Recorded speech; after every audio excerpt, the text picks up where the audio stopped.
Je crois que c'est le moment maintenant de vous passer la parole, à vous dans la salle, qui avez peut-être des remarques, des questions, des interrogations autour des résultats de ce sondage ou plus largement à poser à nos invités aujourd'hui.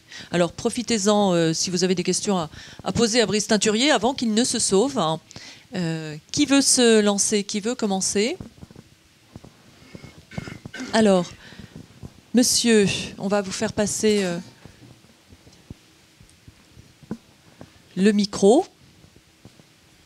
Bonjour et merci d'abord pour ces intéressants commentaires et ce sondage. J'ai une question pour monsieur Teinturier. À un moment donné, vous nous avez dit que nous avons environ, c'était tout au début, 40% des enseignants qui ne souhaitent pas faire évoluer, réviser, modifier, supprimer le baccalauréat. A-t-on une idée de qui ils sont, ces 40%? Oui, je ne l'ai pas là sous la main, mais on peut voir leur profil. Parce que je pose cette question parce que on sait bien que les baccalauréats ne sont pas tous identiques. On n'a pas un baccalauréat, on en a de différentes formes. Et finalement, est-ce qu'il y aurait une liaison ou un lien à établir entre finalement ceux qui enseignent pour préparer au baccalauréat général? C'est une hypothèse, en se disant non, bah là ça marche bien, quand on est dans ce domaine-là, on va vers les belles universités, etc. Et puis les autres, voilà. Alors, pendant qu'on cherche la réponse, c'est vrai qu'il est important de souligner que le baccalauréat aujourd'hui, ce sont des baccalauréats.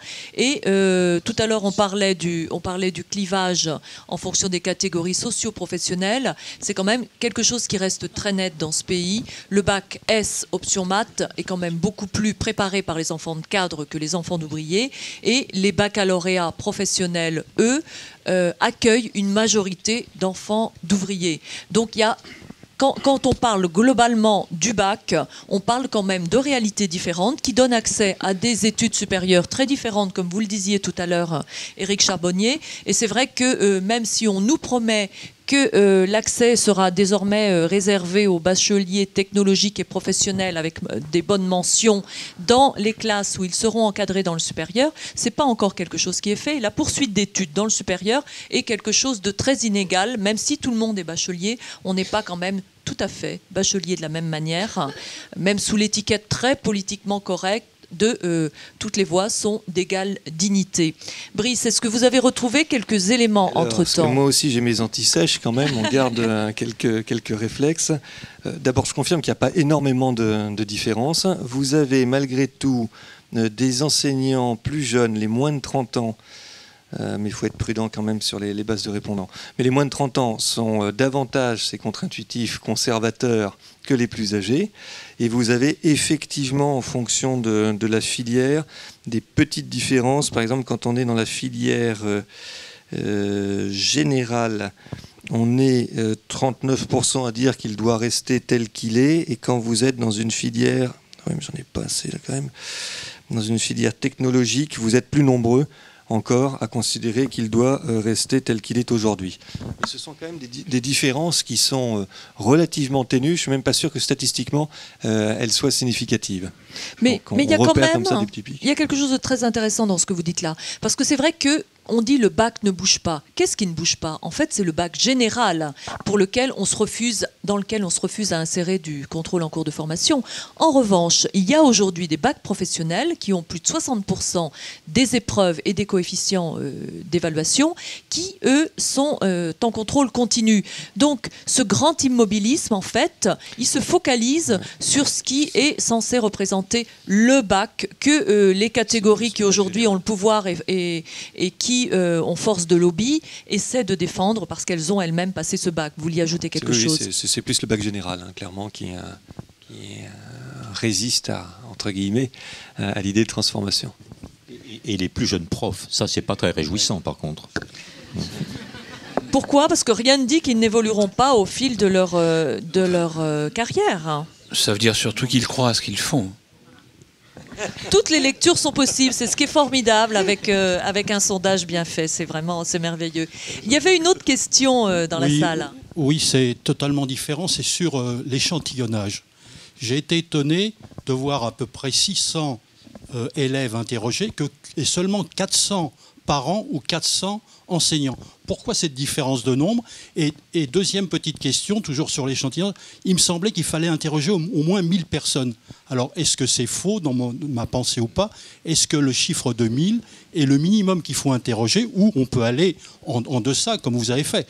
Voilà ma double question. Ce n'est pas le minimum. On peut, de toute façon, plus votre échantillon est élevé, mieux c'est. En revanche, vous avez une courbe qui n'est pas proportionnelle entre l'augmentation, d'être dans des éléments très matériels, mais entre l'augmentation du coût financier de l'enquête, parce que plus l'échantillon est élevé, alors là c'est mécanique, plus le coût est élevé, et le gain de fiabilité que vous obtenez. Et quand on est sur des sous-populations de type les jeunes ou les chefs d'entreprise ou les enseignants, on s'autorise de faire, parce qu'on a quand même une bonne vision et une bonne fiabilité avec cela, des échantillons de 400 personnes. Donc on essaye d'arbitrer au mieux, de trouver le meilleur compromis entre le coût de l'enquête. Moi, je préférerais vendre à la Maïf et au Monde des échantillons de 1000 personnes, croyez-moi bien. Mais si on est sur ces barres-là, en revanche, on ne descend pas en dessous, c'est parce qu'on a quand même une bonne fiabilité d'ensemble. Après, il faut être plus prudent, justement, quand on va regarder les sous-catégories par bloc d'ensemble. Mais le chiffre de 1000, là, qu'on réifie parfois comme si c'était une sorte de palier incompressible, non, pas du tout. Quand on est, par exemple, quand on fait une enquête, je ne sais pas, auprès des habitants de Clermont-Ferrand, eh ben, on fera 500 ou 600 interviews, alors que vous avez 200 000 habitants versus 60 millions pour la France. Donc ce n'est pas directement proportionnel. Mais c'est vrai que l'utilisation qui est ensuite faite dans les médias, on tient toujours compte des résultats. Les sondages Ipsos sont assez bien faits pour ça. Des données qu'on ne peut pas exploiter parce que là, quand on est en sous-groupe, le panel est trop petit. Parfois, il y a des chiffres qui sont très attirants. Très attirant pour les journalistes, mais on sait qu'on ne peut pas les faire parler. Donc Je crois qu'il y a quelque chose que Brice a dit aussi tout à l'heure qui est très intéressant et que les sociologues connaissent bien, c'est que la vertu aussi d'un questionnaire, c'est d'appeler d'autres questions. Et de vous pousser vers le qualitatif et de vous pousser à réinterroger effectivement les zones d'ombre. Alors parfois on n'a pas toujours le temps évidemment de passer à un deuxième temps, mais je pense qu'il faut bien avoir conscience de cette vertu du questionnement. Moi, j'essaie vraiment de faire en sorte que le sondage n'est pas là pour fermer, il est plutôt là pour donner matière à réflexion, à interrogation, même s'il apporte, n'inversons pas les choses, il apporte quand même des réponses, au moins sur des hiérarchisations ou des pondérations.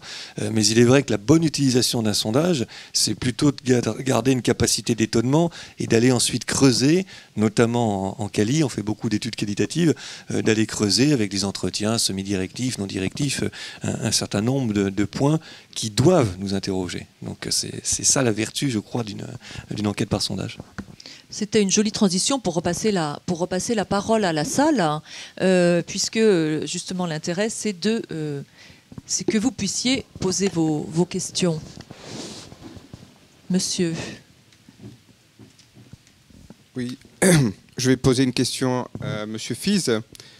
Donc, par rapport parce que j'ai bien apprécié votre intervention sur le rapport au savoir, c'est-à-dire rétablir le rapport au savoir.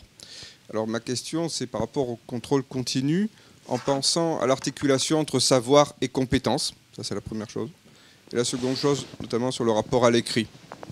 Donc, en tant qu'enseignant dans le supérieur, moi, j'observe d'énormes difficultés pour certains étudiants de pouvoir simplement répondre à une demande, de pouvoir répondre par l'écrit à une question.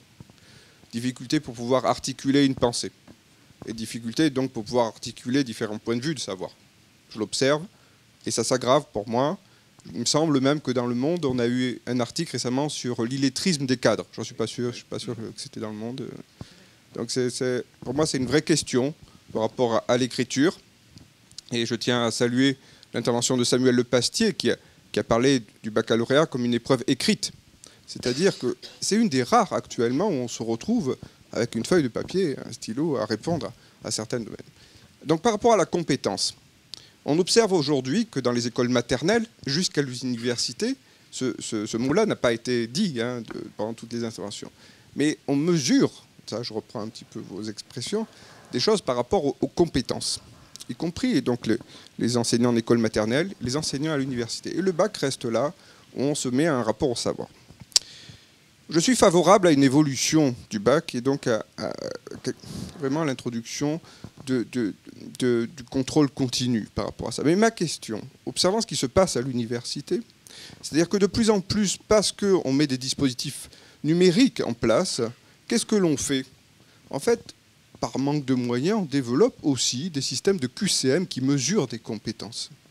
Et il y a de moins en moins d'épreuves écrites, en fait, pour des tas de raisons. Parce qu'on va corriger corriger sans copie et faire tourner une moulinette, c'est pas tout à fait la même chose. On va travailler sur la mise en place du QCM. Donc est-ce pour autant, je veux dire, si on ne cadre pas le contrôle continu, si on le laisse comme ça partir, on dit on va proposer un système de notes, quoi. Est-ce que vraiment on va avoir un rapport au savoir établi? Et donc ma seconde question, c'est le rapport à l'écrit. Bon, alors ça fait beaucoup de questions. Ça fait deux, oui. une plus une. Bon, alors d'abord sur le bac. Effectivement, je crois que le bac, c'est l'incarnation du système scolaire compétitif. Compétitif. Bon, parce que le bac, effectivement, suppose ou exige le programme exige des matières, et les matières exigent des notes. Voilà.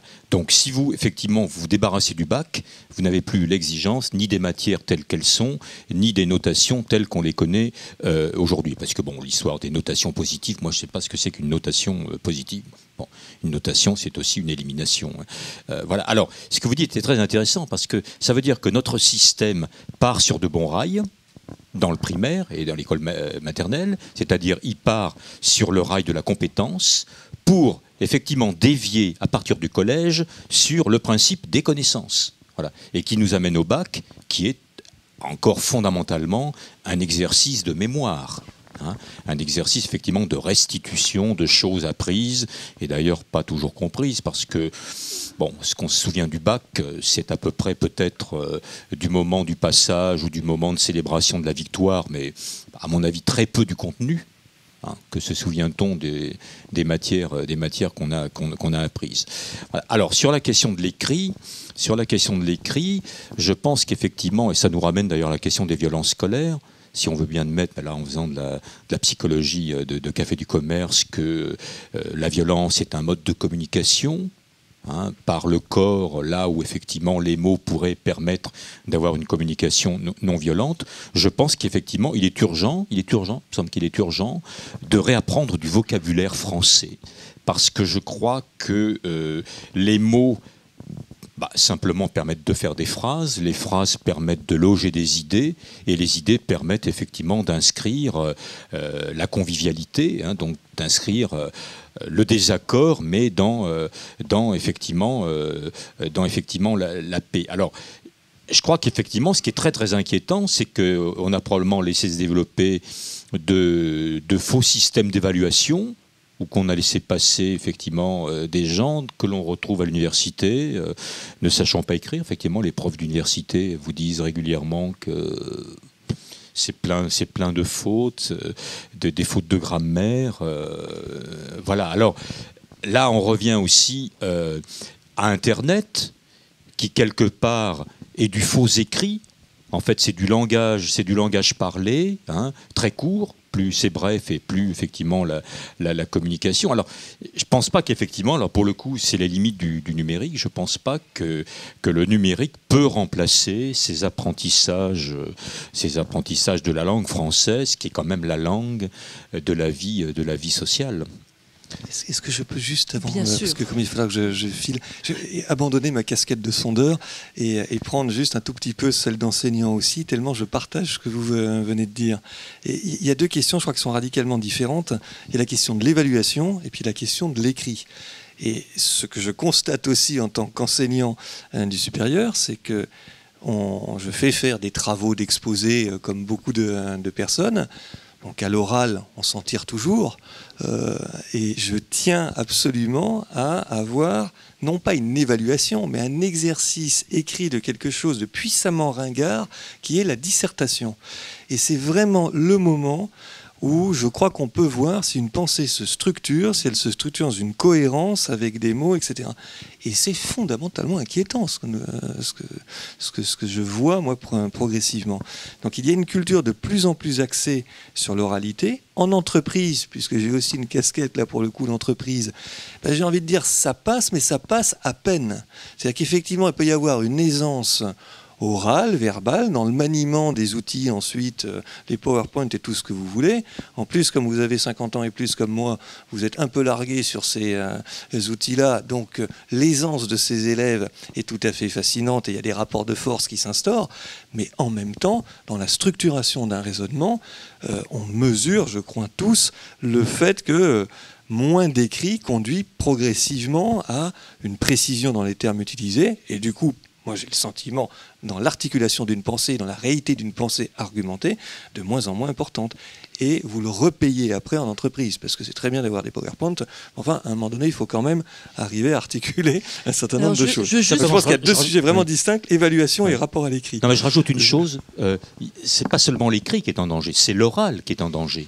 Parce que quantité de jeunes de milieux modestes sont pas capables effectivement d'avoir un rapport de connaissance par rapport à des mots très simples. Moi un jour j'ai posé le terme discrimination que l'on emploie constamment. Ils ne savaient pas ce que ça voulait dire. Ils avaient 17-18 ans. C'est parce qu'il ne l'avait pas vécu. Je plaisante. Merci Brice Teinturier, merci pour cette présentation et d'avoir répondu à ces questions. C'est vrai que la dissertation et le lycée, aujourd'hui, on se pose la question. Je crois qu'au bac français, il y a moins de 5% des élèves qui prennent le sujet de dissertation. Il y a un vrai questionnement autour de ça, mais il y a un questionnement plus profond autour de connaissances, compétences, qui est aussi une des approches de l'OCDE sur les sujets d'éducation, Éric Charbonnier. Oui, c'est pour rejoindre finalement ce qu'a pu dire Michel Fize et aussi pour répondre à la question. C'est vrai que la connaissance est importante, mais les compétences aussi, c'est un élément important du système d'éducation et c'est pour ça que nous, nos études internationales comme PISA, sont des mesures des connaissances et des compétences. Et il y a des choses très intéressantes pour la France, parce que quand la première étude PISA, qui est une évaluation des élèves à l'âge de 15 ans en compréhension de l'écrit, mathématiques et sciences, est sortie, il y a eu beaucoup de critiques. C'était en 2000. C'était en 2000 sur le fait, oui, il y a des questions QCM, ça va avantager les pays anglo-saxons, c'est pas dans la culture française. Et finalement, on s'est rendu compte que là où les élèves français réussissaient moins bien, c'était sur les questions ouvertes. C'était quand on leur demandait de sortir un petit peu du système d'éducation pour se laisser aller à leur opinion, à donner un avis, à écrire une réponse argumentée. Et on voyait qu'il y avait vraiment cette peur de donner une mauvaise réponse. Et la mauvaise réponse n'était pas sanctionnée dans l'étude. Donc il y avait vraiment un encouragement pour répondre. Et on s'est rendu compte que la France était le pays où le pourcentage de non-réponse à ce type de questions était le plus grand. Donc on voit bien aussi, bien sûr, il y a un problème avec l'apprentissage de l'écrit, mais il y a aussi cette peur des élèves de s'aventurer. Et là, ça ouvre la réflexion sur les systèmes de notation, sur l'encouragement de l'erreur. Et je crois que c'est un élément vraiment à prendre en compte aussi aujourd'hui quand on veut renforcer l'apprentissage de l'écrit. Et en même temps, c'est une des réponses aussi du sondage, lorsque les enseignants expliquent qu'ils ne forment pas simplement leurs élèves au bac, mais qu'ils sont là pour transmettre des connaissances et pour les aider à se prendre en main et à être eux-mêmes acteurs de leurs apprentissages.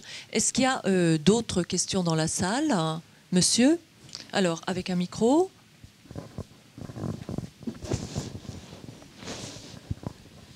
Je reviens plutôt aux premiers éléments de l'enquête. On a l'impression, enfin en tout cas moi c'est ce que j'ai retenu, que les lycéens obtiennent assez facilement ce qu'ils attendent des parents ou même de leurs profs. Donc on a l'impression que tout va plutôt pour le mieux dans le meilleur des mondes, alors que c'est pas forcément ce qu'on a en tête quand on entend un petit peu les sujets dans les médias sur la relation qui peut exister entre les élèves et leurs profs ou les élèves et leurs parents. Et même aussi par rapport à ce qu'on pourrait attendre d'un âge qui est plutôt en opposition, c'est pas du tout ce qu'on a l'impression d'avoir dans les réponses de l'enquête. Effectivement, j'ai eu la même réaction que vous à la lecture.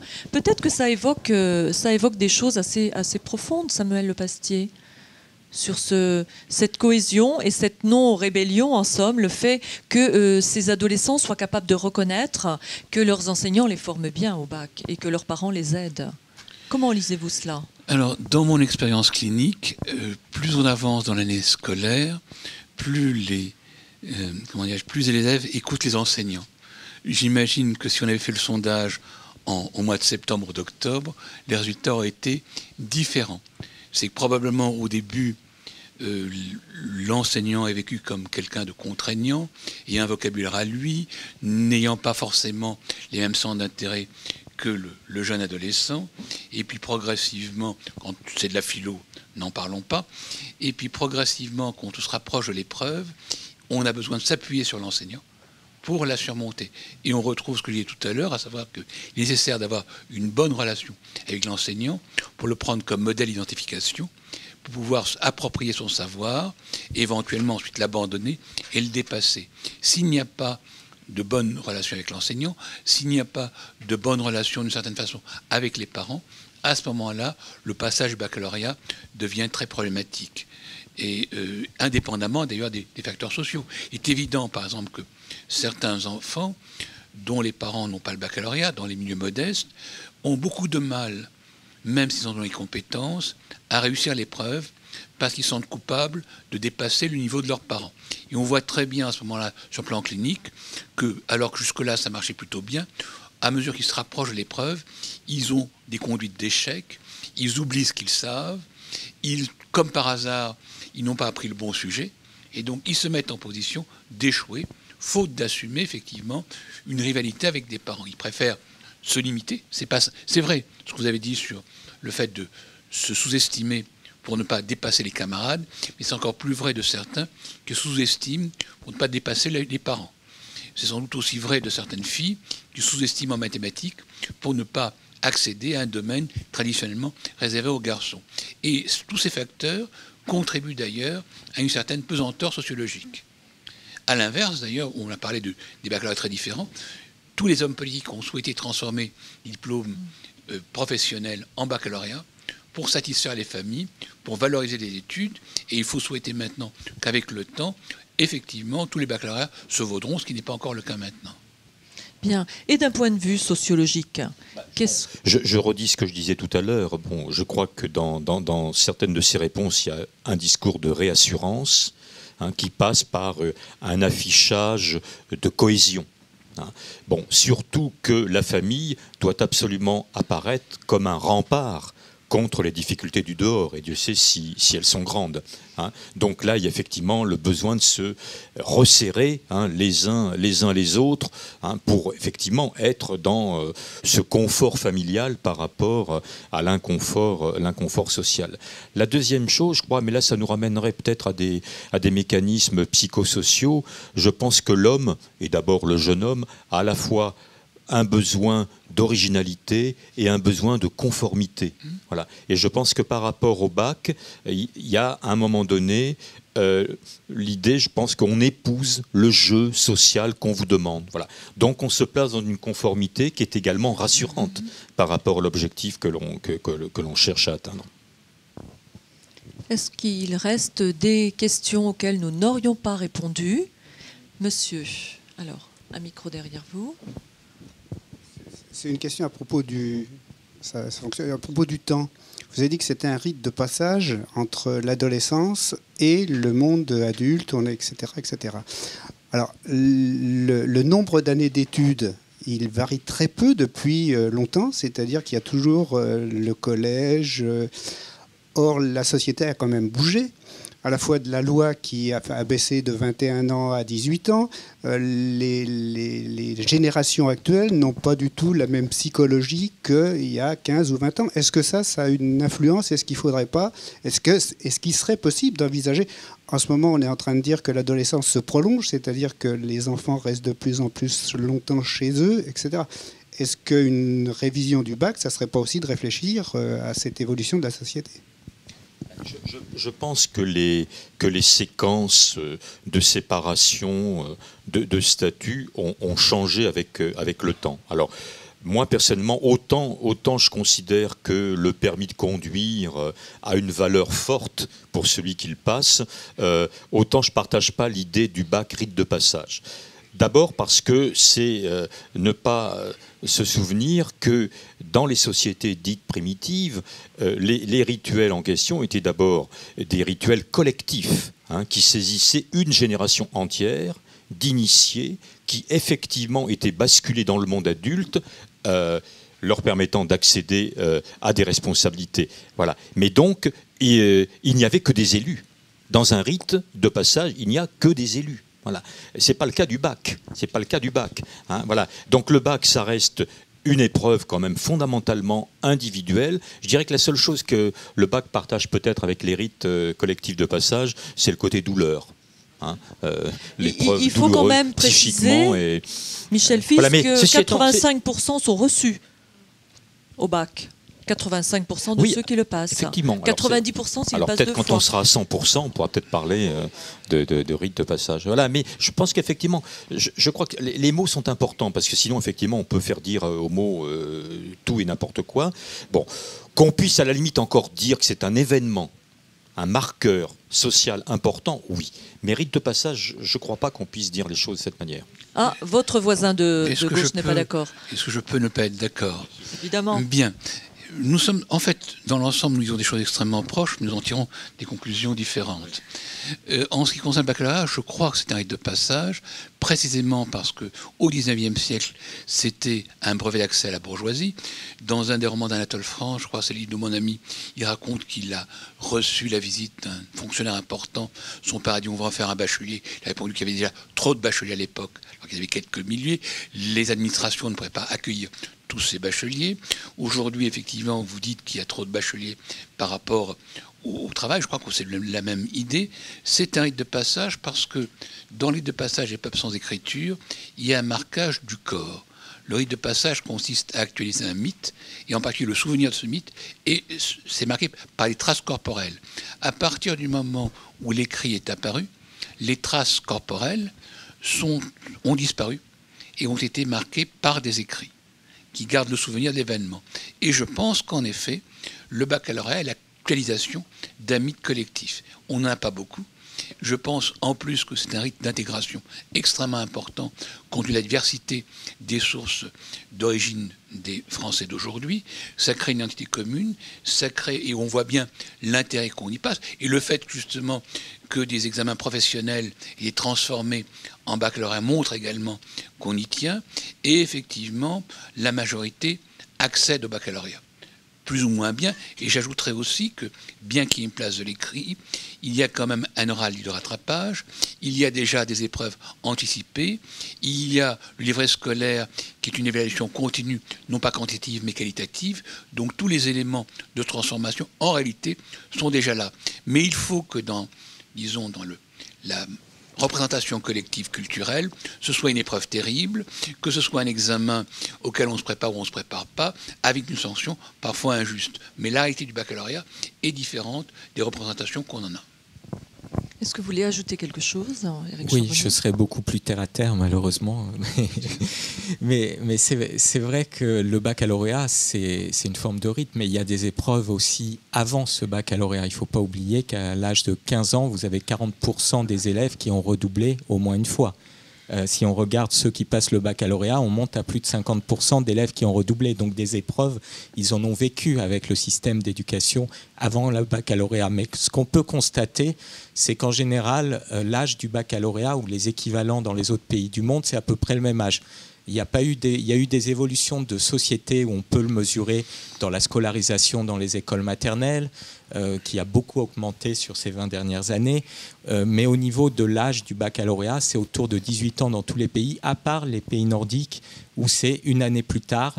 Mais finalement, ils sont en train de réfléchir pour éventuellement abaisser l'âge du baccalauréat. On n'a pas vu beaucoup d'évolution, mais vraiment cette idée, c'est que l'éducation, le système d'éducation français est quand même un passage avec beaucoup de rites. Le passage entre l'école maternelle et le primaire, entre le primaire et le collège, entre le collège et le lycée, c'est tout un ensemble de traumatismes qui arrive chez les élèves et le baccalauréat est finalement un examen supplémentaire, mais ce n'est pas le seul dans le parcours du combattant de l'élève français. Je voudrais dire simplement une chose par rapport aux deux bacs, hein, le bac ancien et le bac nouveau. Je pense que le bac ancien, vous projetez progressivement vers l'autonomie. Le bac nouveau vous maintient dans la dépendance. Voilà. Et être adulte, c'est par définition, théoriquement, du moins, ne pas être dans la dépendance. Hein, le bac vous projette vers l'université, qui est une autre séquence de temps de formation, voilà, qui n'est pas un statut adulte. C'est pour ça que le terme de rite de passage me gêne. C'est un prolongement naturel, l'université, pour la plupart des bacheliers. En fait, le vrai rite de passage, et sans doute ce qui est plus difficile aujourd'hui, c'est de trouver un travail. Et voilà, c'est ce qui insère vraiment et qui va faire qu'on passe à l'âge adulte. Alors, je crois qu'il va être, sauf s'il reste quelques questions, mais autrement, il est l'heure de conclure.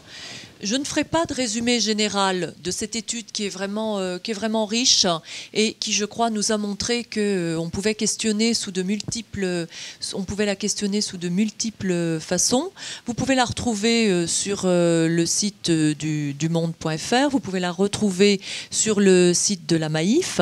Et puis, je crois que le débat est ouvert aujourd'hui. Il était déjà ouvert, mais on entend encore plus de choses, ça a une résonance encore plus forte sur une évolution ou non de ce thème. Je crois que c'est un sujet qui fait peur aux politiques, on le sait bien. Tout ce qui peut mettre des lycéens dans la rue, c'est un sujet dangereux, mais en même temps, s'il ne faut redonner qu'une donnée chiffrée, 85% des parents, 85% des lycéens, 60% des enseignants interrogés souhaiteraient que cet examen évolue, trouve que cet examen aujourd'hui est plus injuste socialement qu'il ne l'était hier. Et ça, ce sont vraiment des données qui restent à méditer. Il me reste à vous remercier, vous, de vous être déplacés pour venir avec nous discuter ce sujet ce matin. Il me reste à remercier nos trois invités qui vous ont apporté des éclairages et des regards totalement différents. Et puis Brice Teinturier qui a dû partir. Et puis, écoutez... je souhaite bonne chance aux candidats au baccalauréat. Je sais qu'il n'y en a pas dans la salle, mais il y en a peut-être qui nous écoutent. Bonne journée à vous. Qui sait ?